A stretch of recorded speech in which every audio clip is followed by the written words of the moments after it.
2026 সালে নিউ ইয়র্কে বসবে বাংলা নাটকের আন্তর্জাতিক মেলা। অভিবাসের নাটক 2026 শীর্ষক এই আয়োজনটি করবে থিয়েটার সাপোর্ট গ্রুপ। কুইন্সে উৎসবের লোগো উন্মোচন করা হয়েছে, একই সাথে উৎসবের ঘোষণাপত্র পাঠ করা হয়েছে। আয়োজকরা আশা করছেন এই উৎসবের মধ্য দিয়ে বিশ্ব পরিসরে বাংলা নাটকের পরিচিতি বাড়বে।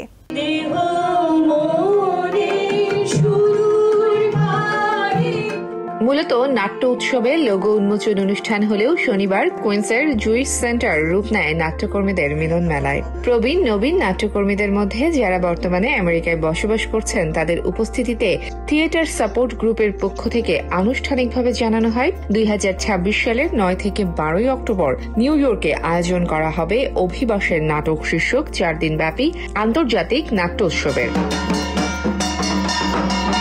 উৎসবে যোগ দেবেন 10টি নাট্য দলের 72 জন নাট্যকর্মী। স্বাগতিক আমেরিকার পাশাপাশি অস্ট্রেলিয়া, ব্রিটেন ও সৌদি আরবের প্রবাসী নাট্য দলগুলো উৎসবে যোগ দেওয়ার বিষয়টি নিশ্চিত করেছে। আয়োজকদের প্রত্যাশা, এই উৎসব নিউ ইয়র্ক সহ নর্থ আমেরিকার নাটক প্রেমীদের মধ্যে ব্যাপক উদ্দীপনা তৈরি করবে। আসলে আমরা চাচ্ছি বহির্বিশ্বে যারাই বাংলা নাটক করেন, পৃথিবীর যেই প্রান্তে যেই দেশে, আমরা সবাইকে একত্রিত করতে চাচ্ছি, একটা প্ল্যাটফর্মের নিচে আনতে চাচ্ছি, যাতে আমাদের যোগাযোগটা থাকে এবং আন্তর্জাতিকভাবে আমাদের বাংলা নাট্য চর্চাটা আরো সংহত হয়, সুন্দর হয় এবং শক্ত হয়। লোগো উন্মোচন শেষে বিশিষ্টজনেরা শুভকামনা জানান এই আয়োজনের জন্য। বাংলাদেশের এই যে বহির্বিশ্বে ছড়িয়ে পড়া এবং তারা এভাবে এখন নাটকের ক্ষেত্রে একটা আন্তর্জাতিক উৎসব করছেন, এর ভিতরে বাংলাদেশের রূপ রসগন্ধ যেমন তারা সঙ্গে নিয়ে আসছেন সেটা পরিবেশন করছেন, তেমনিভাবে আন্তর্জাতিক বিশ্বব্যাপী তারা যে অভিজ্ঞতা সঞ্চয় করছেন, তাদের জীবনের প্রাত্যহিক সংগ্রাম ইত্যাদি সব মিলে যে অসাধারণ এক চিত্র হবে, অসাধারণ ক্ষেত্রভূমি রচনা করলেন এবং আন্তর্জাতিক উৎসবের মাধ্যমে একটা নতুন সূচনা করলেন। এটা বৃহত্তর পরিসরে আরও ছড়িয়ে পড়বে বলে আমার বিশ্বাস।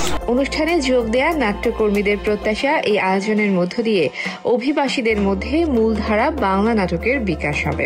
এই যে প্রথমবারের মতো নিউ ইয়র্কে যত সব নাট্য দল আছে ও যে একত্রিত হয়ে কাজ করছে, এটাই তো একটা বিশেষ দ্রষ্টব্য।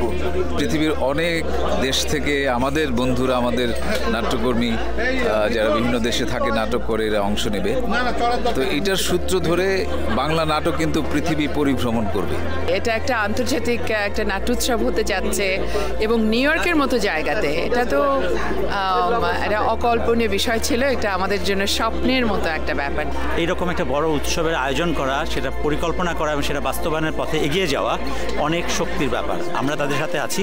আমার ধারণা এটা আমাদের মূল নাট্য শক্তিকে অনেক বেগবান করবে। শেষে নুরুল দিনের সারা জীবন নাটকের একটি অংশ মঞ্চায়নের মধ্য দিয়ে অনুষ্ঠান শেষ হয়। শুনিয়া নুরুল দিন দেয় 3 লাখ বলে নুক্ততে না যাও যদি পড়াশোনা মা উস্তাদের হাত হতে বাঁচি গেল খান মাঠতে যত ইচ্ছা ফুর্তি করো, ফুর্তি দিন মা। তাহিয়া রুবাইয়াত, অপলা, TVN 24, new York. New York থেকে সম্প্রচারিত টিভিএন 24 টেলিভিশন বিশ্বজুড়ে বাঙালির কণ্ঠস্বর।